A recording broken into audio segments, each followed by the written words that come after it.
What is a sovereign debt crisis? Have you ever wondered what happens when a country cannot pay its debts? This situation is known as a sovereign debt crisis. It occurs when a government struggles to meet its financial obligations.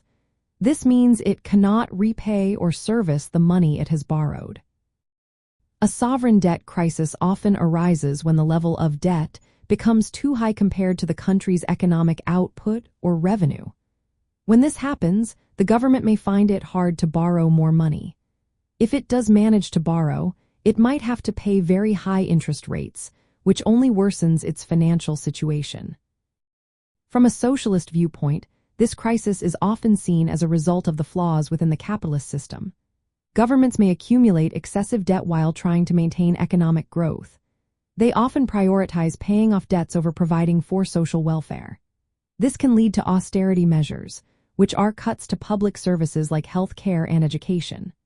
Unfortunately, these cuts tend to hurt working people the most, increasing poverty and inequality. Several key factors can lead to a sovereign debt crisis. One major cause is excessive borrowing and persistent fiscal deficits. When governments spend more than they collect in taxes, they must borrow to cover the gap, leading to rising debt levels. Another factor is currency mismatches.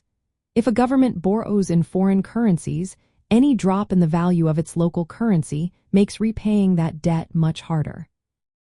External shocks can also trigger a crisis. Sudden events like a drop in commodity prices or a global financial crisis can reduce government revenues while increasing spending needs. This combination can push debt to unsustainable levels. The impacts of a sovereign debt crisis can be severe. These crises often coincide with recessions, leading to slower economic growth and higher unemployment rates. Young people are usually hit hardest. Austerity measures aimed at reducing debt can deepen poverty and worsen inequality.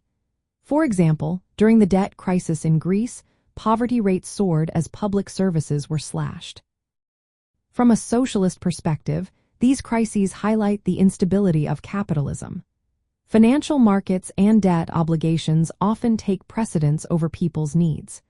The burden of debt repayment usually falls on the working class, while wealthy creditors and financial institutions remain protected.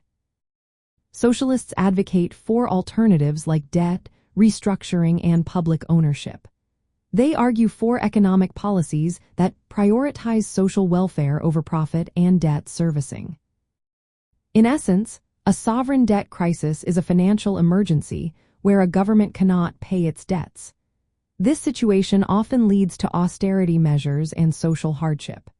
It reflects deeper problems in capitalist economies, showing the need for economic models that focus on social justice and stability.